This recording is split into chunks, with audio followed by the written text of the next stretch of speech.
We are now about to take even a more international perspective, and we're glad to welcome John Baer, Director of the Department of Aging and Life Course at the WHO. Welcome. Thank you. Please tell, first of all, how did you react when you heard our minister's description of what's happening? Well, actually, I hadn't expected to have such an erudite presentation before me, and I'm going to adjust my presentation because I think a lot of the things the minister said are very pertinent. There's a couple I might disagree a little bit on, but no, I thought it was a very encompassing and thoughtful presentation. Exciting. Please give us the international view. Okay, so two things. First of all, I'm one of the people that Richard mentioned who thought they had a little bit longer than they have to speak. And also, following this presentation, I think I'm going to juggle around a little bit. So if I skip slides, don't be disturbed. It's just I'm trying to go with the flow. So I've been asked to give a global perspective, and where better to start than with the globe. This is a map of the world today. And what it shows is the proportion of the population aged over 60 years. And you'll see that only one country in the world has over 30% of its population today over that age, and that's Japan, over here in the corner. But if we go to the middle of the century, you'll see how dramatically the world changes. And I show this for quite a few reasons. The first is that often when people talk about aging, they think it's an issue for the developed world. In fact, the biggest challenges of population aging are in low and middle income countries in particular. And sometimes people are surprised when they see the countries which are going to experience this incredible change. So for example, China. Probably people already know that China is rapidly aging. Russia, Vietnam, Thailand, Iran. Did you think Iran would be as old as Japan in 20 or 30 years' time? So the other issue for these countries is that this change is occurring much more rapidly than it has in the past. And so if you think you've got issues to deal with, these countries have to deal with them in a much more compressed period of time. Now, one of the problems with this figure is if you open a newspaper or watch the television, you'd think this was a problem. You'd think that this darkness reflects a problem for society in terms of sustainability. How are we going to afford healthcare? How are we going to afford pensions? But in fact, one of the things I want to leave you with today is the idea is that it's not the aging of society that's the problem, it's this graph, or this map that's the problem, because what it reflects is only a tiny part of the complexity of an aging population. Life expectancy, essentially, and in also dealing with fertility, as the minister talked about. And so I know Hans Grosling is going to talk to you this afternoon. I want to talk with him about how I might make this graph better, because have a think about it.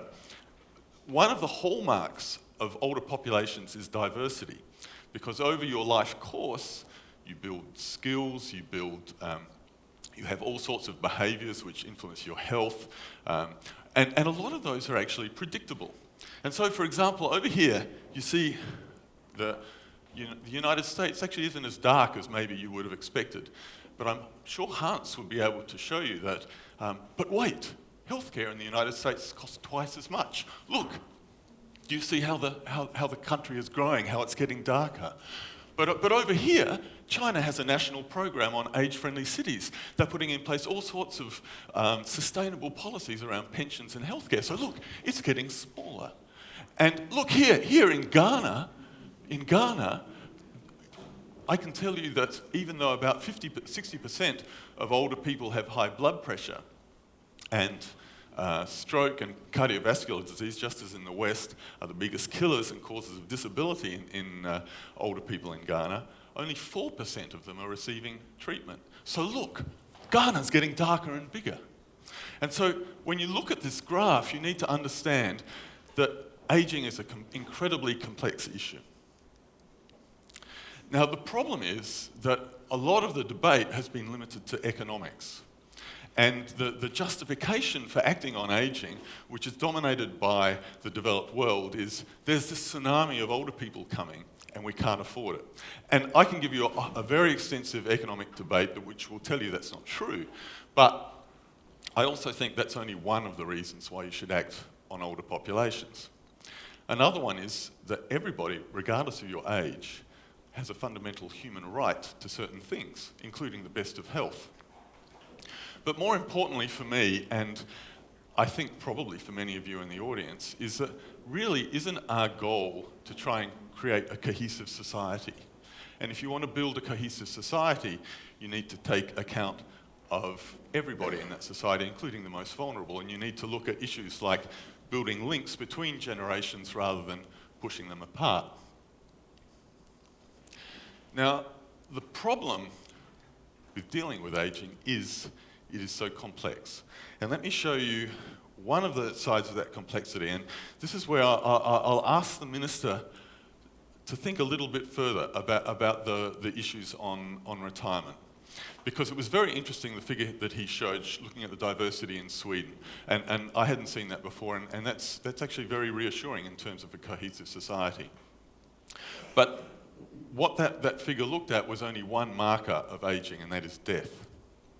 And while we know very clearly, and this is how I can show you those maps before, we know when people die pretty well, and we can predict that and show how it's changing. What we don't know, and we know that people are living longer, but what we don't know is, are they living longer and healthier or longer and sicker? And I have to say, the evidence is very, very mixed. And it suggests that we may be living longer, but we're certainly not living healthier. This is a figure from the Australian Women's Longitudinal Study to highlight that if you think of diversity in terms of more than life expectancy, it might be a different story. So this is a figure that looks at physical function across life, and you'll see, not surprisingly, that probably your physical function is best when you're 20, and there's a sort of an inexorable decline across life. But what it also shows is that the diversity across life of physical function increases. And also what it tends to show is if you start low, you stay low. And part of that reflects social determinants of health. And what we see in the diversity of the health experience of older age is the cumulative impact of social determinants across a lifetime. And so these people here who are in poor health at 60, 65, 70 also are people who have low education, who have a background of missed opportunities. And the problem with policy that looks at retirement entirely in terms of chronological age is it doesn't take account of that. So I'm about to turn 59. Next week, my wife is going to have a baby. I don't have a name for the baby, so if you can think of a name, please let me know. But people ask me, what's the name of your son going to be? And I say, my retirement. Because I'm going to have to keep working. And not that it's not a have to, I want to. This is the life I want. And this is an easy choice for me. I'm well educated, I'm employable, and I would like to keep working. But at WHO there's a mandatory retirement age. A mandatory retirement age of 62. So I'm going to be forced to retire in 3 years' time. I also recently bought a house in France, near where we live in Geneva, and I was denied full insurance for the house because I'm too old. So there are a lot of policies which need breaking down if we're actually going to allow people like me to keep working and allow me to continue in the role that I want to keep in. And that's on the one hand. On the other hand, there's plenty of people my age who don't have the same health. And that figure, what it's meant to show you is that it's not random, that distribution. That the reason they don't have health is all those other factors. And if at 62 you have had limited education, you've worked in a very physical employment, and essentially you're worn out, I think determining your eligibility for pensions, and I know in Sweden there's all sorts of other access for social security, so I'm not being critical of the minister or the policy here, but what I'm saying is I think deciding on pensions based solely on chronological age is actually very limited. And so we need to be thinking about perhaps a more complex and holistic way of looking at that. The other issue about this diversity and I come back to the global theme here, is it's also reflected globally. So that cumulative impact of inequity can also be seen around the world. And this ties beautifully with what the Minister was showing earlier, because on the right here, we're looking at the age when people die. And in low-income countries, does this look familiar? It's what you were in 1770. I mean, it's amazing how similar it is to the Minister's figure, and you can see how it changes. For middle-income countries, there's still a lot of people die very young in childhood, and then in the rich world, almost everybody dies towards the end of life. But what it also shows here in middle-income countries is that while people in middle-income countries die from the same three big killers, heart disease, stroke, chronic respiratory disease, they tend to die from them 15, 20 years earlier. Which is, this over on this side, it's showing you all the different things that people die from, and if you want to see this, you can go to the World Health Bulletin from last year. But they die from the same things, but they die earlier. And so those inequities inside a country in terms of economic disparity hold, and they also hold across countries. The third reason why setting policy on population ageing is very, very difficult is discrimination, the ageism that the Minister spoke about. And some of that is overt and rigid. For example, the fixed retirement age in WHO, which they've just increased to 65, by the way, but I have to go on bended knee to have the right to do that. But some of it is much more subtle, and it goes back to, I think, the way many of us were brought up in the middle of the last century. Well, for some of you, the end of the last century. And it was like this. We were brought up to think there were three stages of life. The first one was maybe till 25, exactly as the Minister said. We were expected to study. We have our childhood and we study. Then we have a working life, and then we retire. And everybody was hoping that retirement age would keep coming down so we could spend more time doing the things we really wanted to be doing. But as we've started to live longer, what have we done with those years? We've automatically assumed they go on the end of life.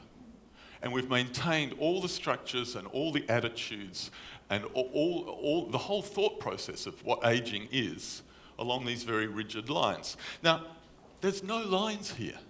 This is a totally artificial social construct.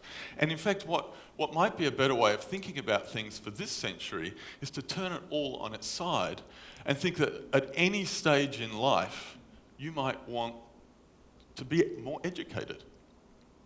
At 40, you may decide you want to change your career and you want to go back to the university.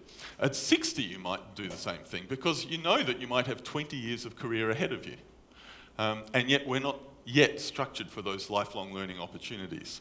And the same with your personal time out. Maybe there's times early in life where you might want some time out to spend with your family, to write the novel you've always been wanting to. Why leave it till the end of life? So I think we need to completely throw out those preconceptions if we're going to invent the cohesive society which we might want in the 21st century. No, I will show you that one, but just very briefly. So what we're thinking increasingly about is what we really need to achieve is not just to balance the books, it's actually to create well-being in older age. And if you can create well-being for everybody, regardless of their status, whether they're well-educated, healthy, rich, if you can allow them to do the things which are meaningful to them, then I think ultimately there will be a very strong economic loop because people will be able to continue to contribute. And to do that, what you need to do is strengthen their capabilities, the ability they have to actually do the things that are meaningful to them. And one of the core capabilities is health. And I thought at this early start of the conference, I'd just try and put a frame in your minds for how you might think about how you could foster good health. The first one is, what is good health? And often people talk about, well, you don't have a disease, or you don't have high blood pressure, or a very narrow way of thinking about health. But for an older person, and even for someone my age who's not yet in that category, it's actually not about those things. What's important to me is my function. whether I still have my physical function, my cognitive function, and whether I can function emotionally. And so we need to be thinking about what are all the things that allow you to maintain and build function at any stage in life and to have the optimum trajectory across your life course. Now, what I've done is split the things that you can do into two boxes. One is, and here we come to the prevention side of the talk, one is what can we do to strengthen function, to build function in any individual at any point in time. And there you're talking about, let's do health promotion, let's make sure that everyone who's hypertensive is on treatment, let's provide early detection for conditions and good quality care. So that's these things at the top. And then also, because the function you have is not just determined by yourself and by your access to healthcare, it's also determined by the society in which you live. Let's try and build environments, social and physical environments, for example, walkable environments that can allow me to be physically active to support that. And then the other side of the box tells another story. Because even if I have a given level of function, whether I can achieve the things I want to achieve is also influenced by external factors. On the top, there's things, and essentially what we have across the top here, what we're working towards is an integrated person-centered healthcare system. And through that system, I could have access to a walking stick, reading glasses, assistive devices basically, and with new technologies, there's all sorts of advances which make that even better.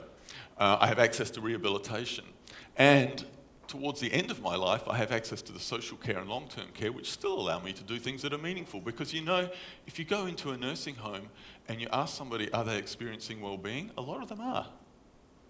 You know, or somebody who's quite disabled at home, provided that they have access to appropriate support, whether it's family or government, then they can still do the things they want. And so they still say they're experiencing well-being, which I would have thought for a cohesive society is very good. But also, and I'm going to talk very quickly about this at the end, the environment again is a major factor. So that if I have a bad hip and I'm finding it very difficult to get around, if I live in Uppsala with a fantastic transport system with disabled access public transport, it's much easier for me to do the things I want than if I live in rural Uganda. So at WHO, we're rethinking all of this, and in the next 18 months, we will be developing a global strategy and action plan on ageing. There are three ways which we think we can do things. First is promoting health across the life course. The second is building that integrated person-centered care. And the final one is age-friendly environments. And I thought I would talk to you about the final one just very briefly at the end here. One of the initiatives we've taken to achieve that is to build a global network of age-friendly cities. We launched this 2.5 years ago. We have already over 200 cities are participating, representing almost 100 million people. Cities like New York, Seoul, but also places like New Delhi in India. And for Uppsala, I recommend you go to the website of the New York Age-Friendly City Initiative. It's fantastic, the things that they have done. And Michael Bloomberg pulled together all his different commissioners and said, what can you do in a whole of government response to this issue? And to give you a really neat example from New York City of some of the simple things that you can do, one of the things when they brought together older people and they asked them is an issue, and this happens every time we do this anywhere in the world, is they say, we want toilets and we want places to sit when we go out in public, because without those I'm too scared to go out. Now, no city wants to build new toilets, no city wants to maintain them. But what they did in New York was they actually went to the local businesses and they said, well, how can you guys participate? So this isn't just a public sector initiative. They brought in the private sector and said, how can we work together? And they came up with this program of age-friendly businesses in New York. And if you see a sticker on a window saying it's an age-friendly business and you're an older person, you can go in there and use the toilet. For nothing. And what happens for that business is you might bring in your daughter who's with you and she might do some shopping. So it's actually a win-win. And those and those businesses also provide seating and other practical things like that that make it much easier for older New Yorkers to get around. But on the other extreme, you might think, well, that's easy in the rich world. What can you do in the poor world? This is a woman from the slums of New Delhi. And what can you do in New Delhi? When they went out and asked older people in New Delhi what was their biggest concern, they said safety. What can you do about safety in a slum? What they did, they have an initiative where they go to all the older people in the slum, and they go and they take the mobile phone that they have access to, because even in slums these days, almost everybody has access to a mobile phone. They enter a number and they say, I want you to call this number. It's your local policeman.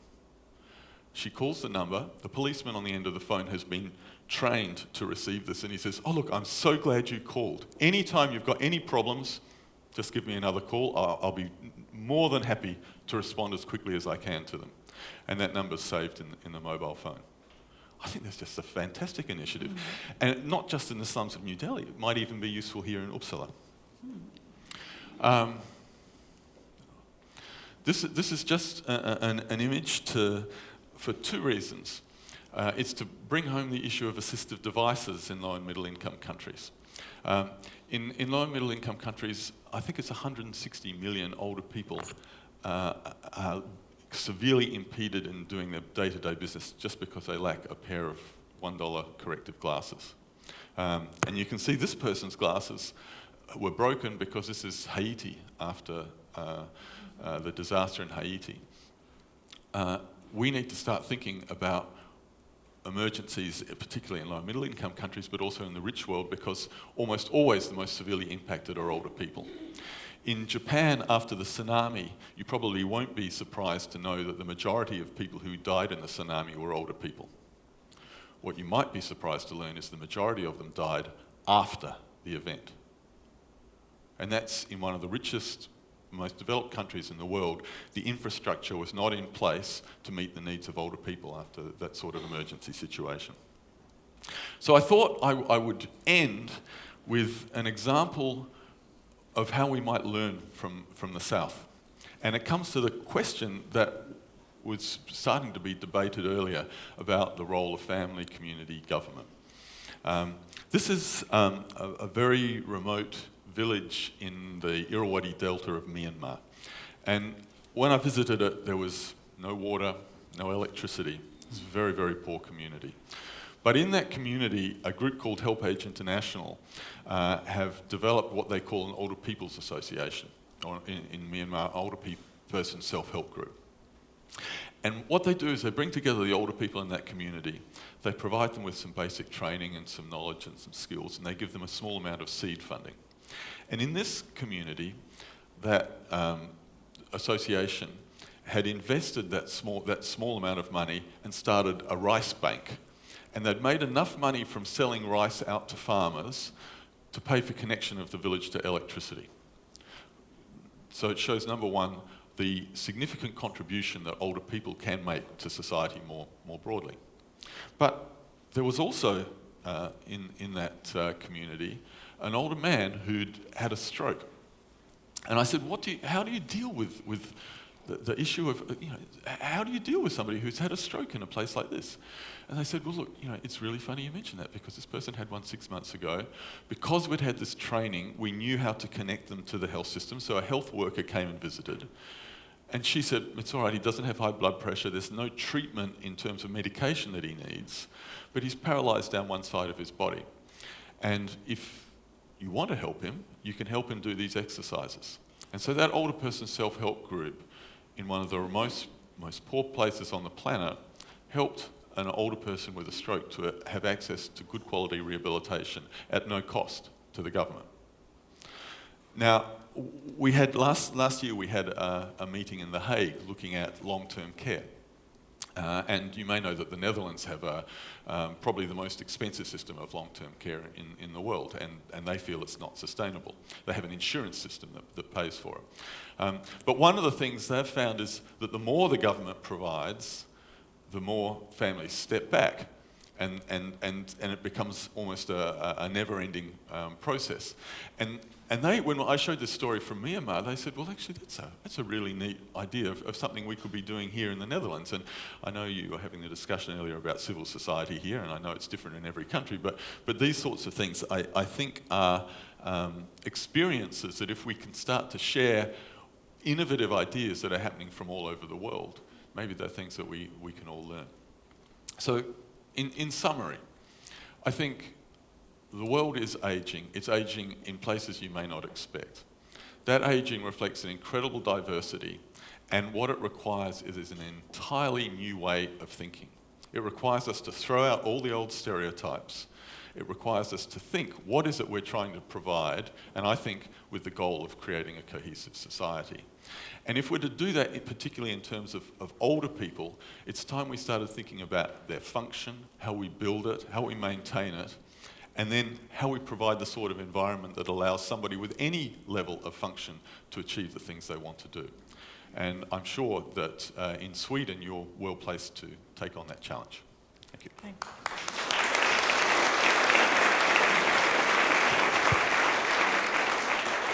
So exciting and so healthily humbling to realize that we can look in new ways to get inspiration and models that would work. Richard, I know you have prepared one question before we allow the tables to discuss. John, thank you very much.